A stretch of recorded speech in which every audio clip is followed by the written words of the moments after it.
Study in UK with or without IELTS P after visa, Nixon visa consultant. Gap acceptable, spouse can go alone. Assured internship 1 to 2 years. Scholarship 2000 to 5000 GBP. Ram Gopal Estate Mission Sarup Colony Panipat. Contact number 9094200484. Subscribe करें voice of Panipat channel को, पास के bell icon को दबाएं ताकि आपको मिल सके हर update सबसे पहले।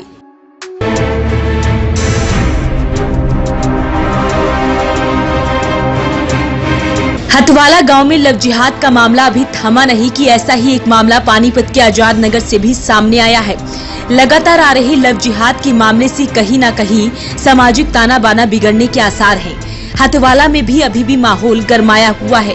ऐसे में आजाद नगर से भी सामने आए लव जिहाद मामले में करीब 16 साल की किशोरी को दूसरे समुदाय के युवक सद्दाम बहला फुसला कर ले गया। 6 दिन तक 8 मरला चौकी पुलिस ने कार्रवाई नहीं की तो परिजनों ने सीएम, डीजीपी, आईजी, महिला आयोग और एसपी को शिकायत देकर बेटी को ढूंढने की मांग की। घटना के बाद से ही आरोपित सद्दाम का भाई राहिल और भांजा फरमान भी फरार है। पुलिस को दी शिकायत में किशोरी की मां ने कहा कि आरोपित सद्दाम का उनके घर के पास ही हेयर सैलून है। 15 जुलाई को उसकी बेटी के पास फोन होने और आरोपित से बातचीत करने के बारे में पता चला। उसके बाद उन्होंने अपनी बेटी को धमकाकर फोन तोड़ दिया और पति ने सद्दाम को समझाया तो उसने उन्हें धमकी दे डाली। 3 दिन बाद दुकान बंद रही और 19 जुलाई को उसकी बेटी को लेकर फरार हो गया। सद्दाम के साथ जाते समय किशोरी घर से सोने की अंगूठी, कान के झुमके, चांदी की पाजेब और 5000 रुपए भी ले गई है।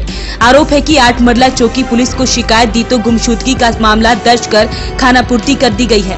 और क्या कहते हैं, यहाँ पे हम किराए के मकान में रहा करते थे, आजाद नगर कॉलोनी नंबर 2 में। और हम ड्यूटी पे जा रहे थे और हमारी लड़की 19 तारीख को सदाम नाम का लड़का ले गया भगा के।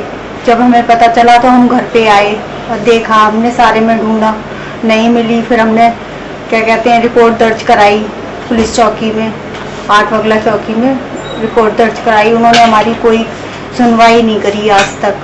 और हमने उनसे ये भी कहा उनके घर वालों को पकड़ो, सख्त से सख्त कार्रवाई करो। फिर भी उन्होंने कोई बोले हाँ कर रहे हैं, पर उन्होंने कोई हमारे साथ में वो नहीं किया, न्याय नहीं मिला हमें उसका। हम बहुत ज़्यादा परेशान हो गए। फिर हमने क्या कहते हैं आके यहाँ पे फिर हमें वकील साहब का पता लगा। फिर हमने वकील साहब से मिले, आके वकील साहब को बताया हमने। तो आज हमें कुछ थोड़ी सी उम्मीद सी महसूस हुई कि हाँ हमारा काम हो जाएगा, हमारी लड़की हमारे पास आ जाएगी। जी, हमने अपनी लड़की हमारे पास आ जाए, बस हमें यही चाहिए और कुछ नहीं चाहिए। किशोरी के पिता ने कहा कि आरोपित सद्दाम की उसकी कॉलोनी के काफी युवकों से जान पहचान है। उनकी शहर पर ही पड़ोस में रहने वाला एक किशोर कॉलोनी की ही किशोरी को लेकर भाग गया। पता चला है कि फिलहाल ये दोनों भी आरोपित सद्दाम के साथी हैं। और जब से वो गई है, जब से तो मैं तो आधा ही हो गया हूँ, बिल्कुल शरीर में जान तक नहीं रही। ये पोजीशन हो गई है हमारी, न खाना है, न पीना है, न सोना है, न कुछ है। अंकल कितने बच्चे आपको? मेरे पास 2 बच्चे हैं, एक छोरी थी एक छोरा। ये तो मैं फैक्ट्री में था, तब मेरे को पता लगा कि हाँ भाई इन्होंने फ़ोन करा कि ऐसे ऐसे बात हो गई है। मैं ठीक है मैं आ रहा हूँ। मैं फैक्ट्री से जब लौट के आया, जब सारा कुछ देखा तो पता लगा कि भाई कुछ है ही नहीं।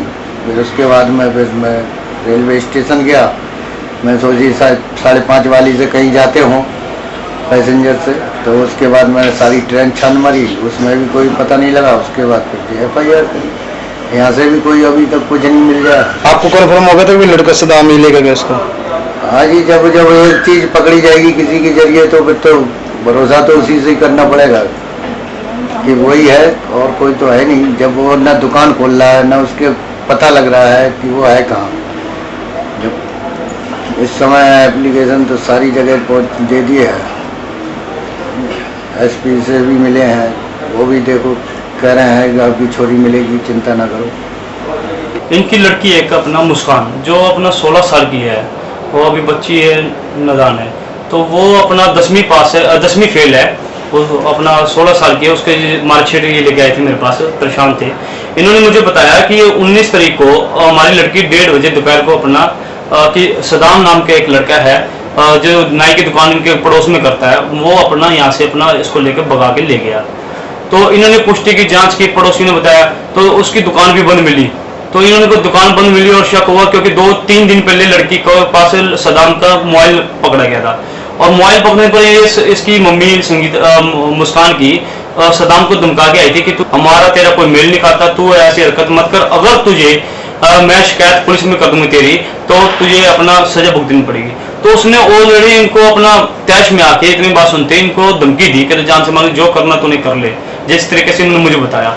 तो ये अपने चुप करके आ गई। इन्होंने अपने पति को बताया, पति को बताने के बाद इन्होंने कहा, इनके अशोक जी ने अपनी बेटी को समझाया, बेटे तू अभी बच्ची है, तुझे समझनी है। इन्होंने समझाया क्योंकि बच्ची है इस वजह से। तो फिर इन्होंने उसका सिम तोड़ दिया। सिम तोड़ने के बाद इसकी मम्मी ने फिर रेकी की कि उसकी दुकान पर जाऊं मैं एक बार देखूं क्या कर रहा है। उसकी दुकान ऑलरेडी बंद होने लगी। इन्होंने कहा चलो मामला शांत हो गया। ये दोनों फिर फैक्ट्री जाने लगे। घर पर लड़की अकेली रहती थी। तो इनको अपना 1:30 बजे 19 तारीख को इनको पता चला, इनके पड़ोस में था कि अपना आपकी मुस्कान बेटी है नहीं यहाँ पर। तो मुझे आए यहाँ पर रोने लगे। तो मैंने इनकी एक दरखास्त एक तो आज एसपी साहब से मिलवाया। एसपी साहब ने बोला कि अपना करवाते, कार्रवाई करवाते। एक तो डीजीपी हरियाणा और एक आईजी करनाल और एक महिला योग में पंचकुला और एसपी पानीपत और सीएम इंडो मुख्यमंत्री जी के नाम दे दिए। वहीं पीड़ित पक्ष ने एडवोकेट मनोज शर्मा को अपनी दुखद घटना सुनाई, जिसके बाद एडवोकेट मनोज शर्मा ने पीड़ित पक्ष को न्याय दिलाने के लिए डीजीपी के अलावा कई अधिकारियों से न्याय के लिए गुहार लगाई।